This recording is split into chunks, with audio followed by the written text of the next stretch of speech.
It is with great pleasure that I would like to invite Dr. Weiss to present her speech about refractive surgery in ocular and systemic diseases. Thank you very much for the invitation to speak here. It's been a wonderful meeting. And I would like to speak to you about where we were and where we are now.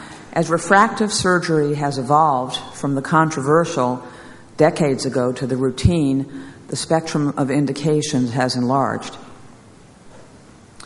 Originally, with the FDA trials in the United States, the companies limited the type of patients who were enrolled, and this was in order to improve the chance of getting approved.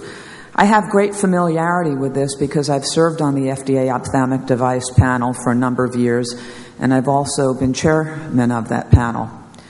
And what has happened is that many of the conditions that were excluded in the original trials can be treated successfully. For example, a patient with blepharitis or dry eyes, many of us will treat them preoperatively and treat the patients. Now, these patients were not included in the original trials, so they were not included in what's called the labeling. So we would call this off-label use. You can't approve a patient to have laser if they were not studied. So not all off-label use in the U.S. is considered patients you can't be done. But some patients should be excluded. For example, patients with keratoconus were not enrolled in the trials, and those patients, we would agree, still should be excluded. So I want to speak with you about some of the cases that many of us do that were not in the original clinical trials, but can be treated successfully. In this article by Cobo-Soriano, they looked at 275 eyes of 141 patients who had other conditions. They had autoimmune disease, connective tissue disease, psoriasis, intestinal inflammatory disease, diabetes, keloids, immunosuppressives, and they looked at control patients. None of these patients would have been having LASIK, or I should say PRK, in the original clinical trials. And they found that the percentage of complications was similar between the control and the disease population, although there was a worse refractive outcome in the collagen vascular disease. Another article looked at 49 eyes of 26 patients with inactive or stable autoimmune disease. And I want to emphasize that. Autoimmune disease that's either stable or inactive. No one would recommend operating on a patient with active, progressive autoimmune disease or autoimmune disease that has already affected the eye. These patients had scleroderma, inflammatory bowel disease, rheumatoid arthritis, and lupus, and postoperatively they did not find any corneal thinning, melting, or other corneal issues. And so this was Maloney's group. They concluded that LASIK may be a reasonable option in patients with well-controlled or inactive autoimmune disease. Well, I think many of us are very hesitant to consider these patients. And why is that? Because we know, or we have heard, in patients who have autoimmune disease, who've had surface ablation, they can have a corneal melt. So what if we look at patients who've had corneal melts after LASIK? And this is an article from China, and they looked at patients who had corneal melts, and 55% had systemic disease, and these were all autoimmune diseases.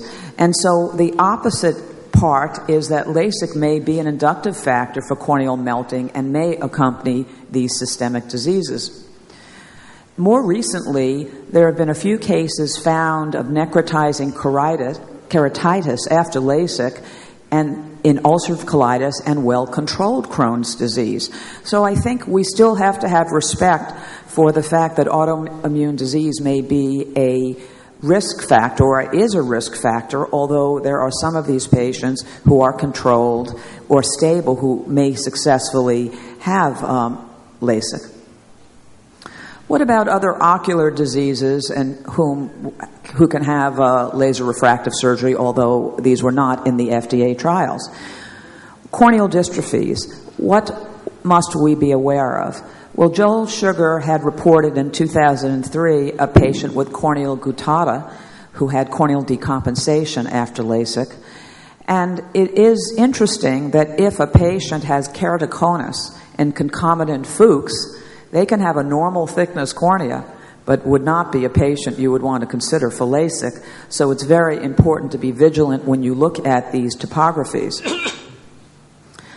We know that phototherapeutic keratectomy can be performed in a MAP-DOT corneal dystrophy patient who's having recurrent erosion, or if someone has superficial crystals in Schneider.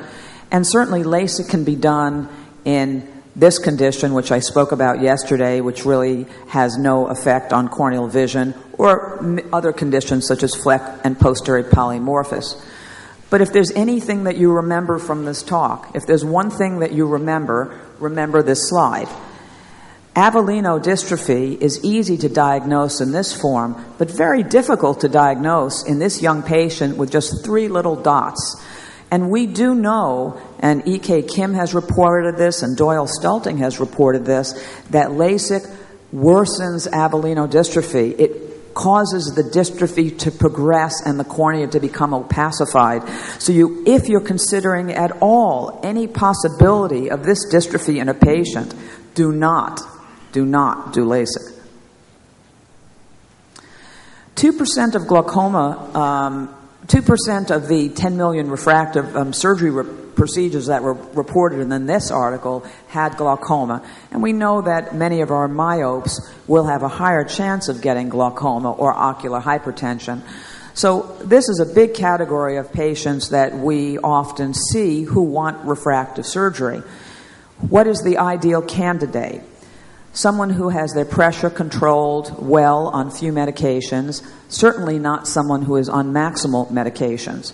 Someone who has minimal to absent visual field loss or minimal to absent optic nerve cupping. Who do you not want to do? You do not want to do someone who's on an imminent risk of visual loss because of large amount of optic nerve cupping or visual field loss or visual acuity loss. And I will also add, do not want to ever do a patient with ocular or systemic disease that does not understand that this disease may progress independently of your laser refractive surgery, and they may have more problems as time goes on, whether or not they had the LASIK. What do you tell these patients? You tell them, independent of LASIK, they may progress to glaucoma if they have ocular hypertension.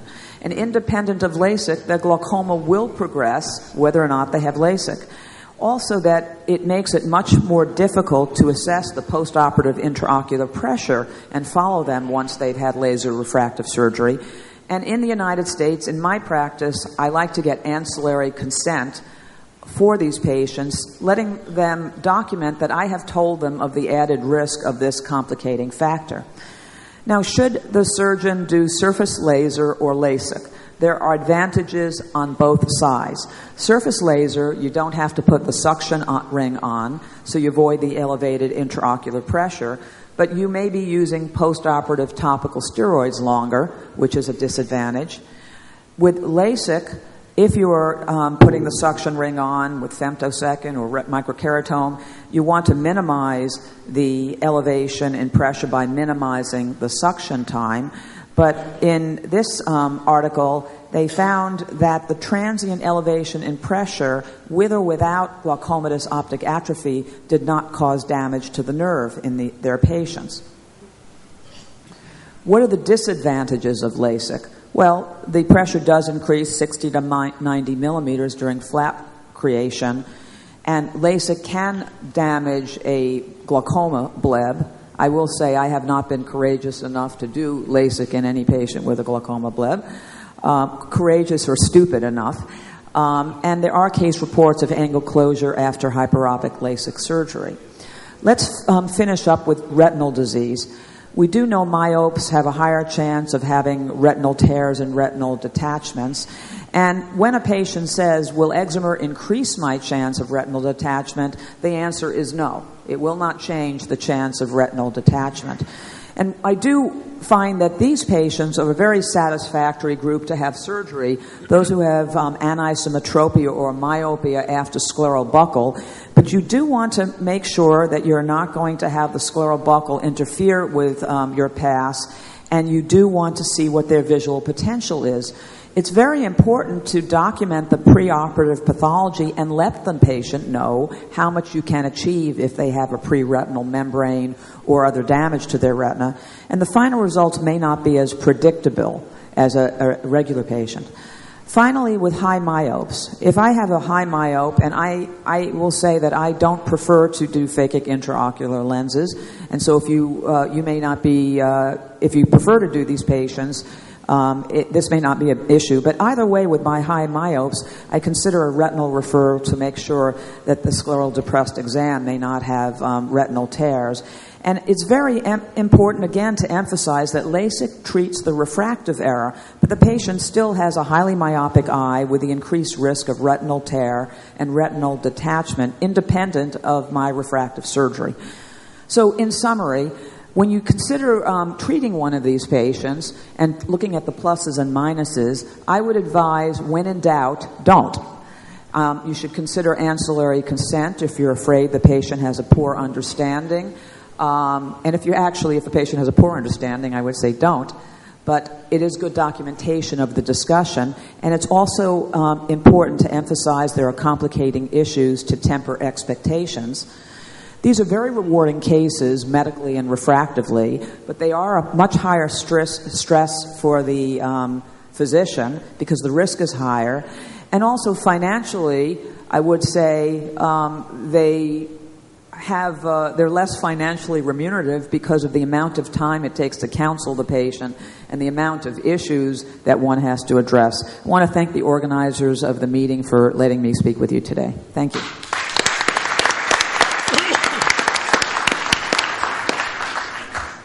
One comment I would like to make is that we're probably doing surgery to a lot of patients with autoimmune disease, and they don't even know that they're active. So I think our history chart that we're doing to our patients, we're not doing any pre-op blood samples for LASIK surgery. So I think we're doing much more surgeries in patients with autoimmune diseases. And I would agree, and I think that would prove what the slide says, is patients who have stable or inactive and they don't have eye complications. So just like we're operating on HIV patients, we're operating on patients with many diseases. We're operating on diabetics who are undiagnosed. But these patients are not having the ocular findings. Presumably we would pick it up during our exam, and they're not having systemic manifestations of which they're aware. And so these are probably a safer population to operate on. And are you aware of any problem with patients with keloid?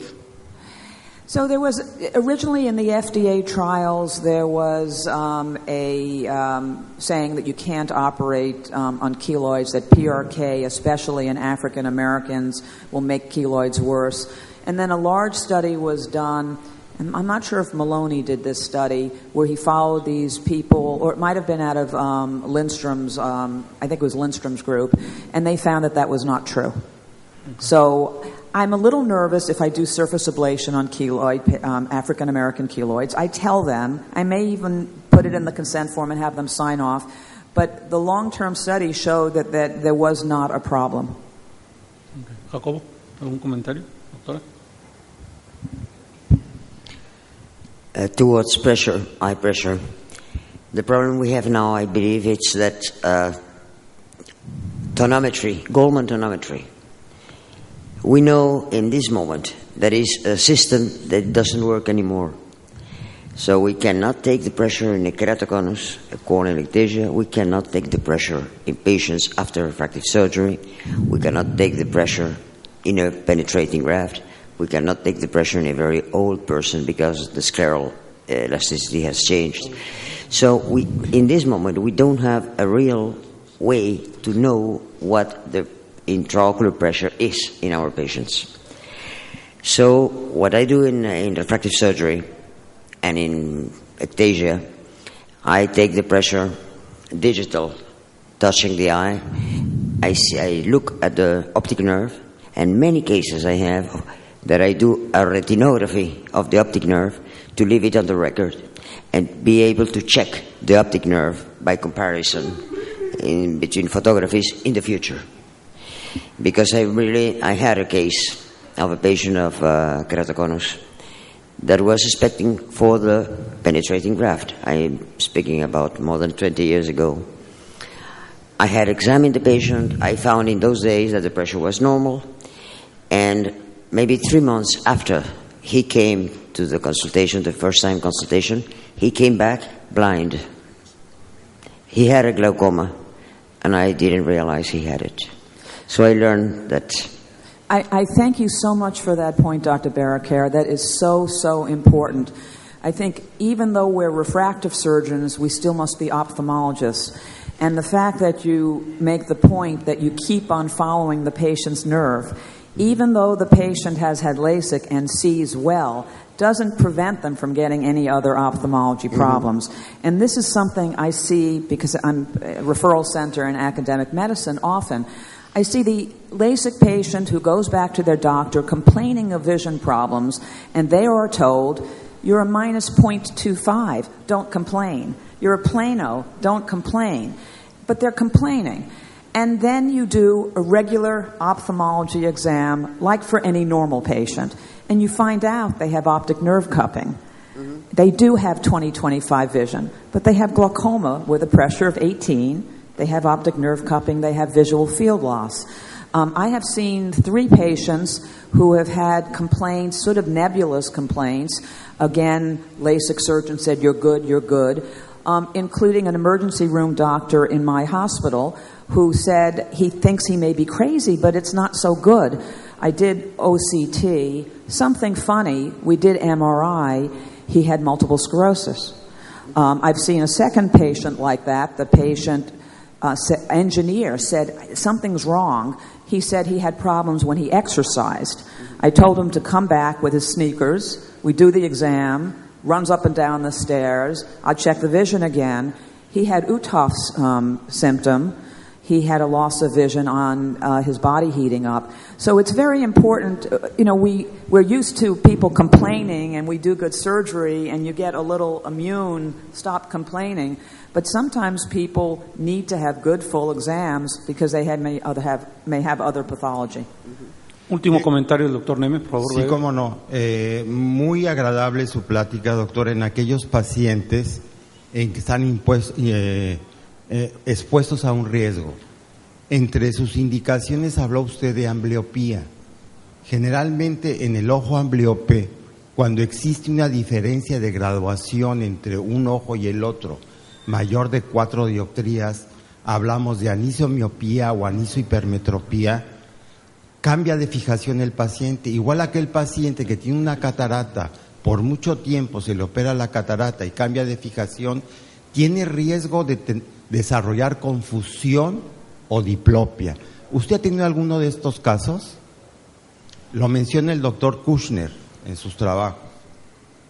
Yeah, I'm very conservative, is that when I have a patient and I'm unsure, I send to my colleague. So I like the anisometropics because if they have, let's say, a -7 in one eye, not corrected, and then even if you get them to 20/40 in that amblyopic eye, it's wonderful. But I agree, many of these people have risks.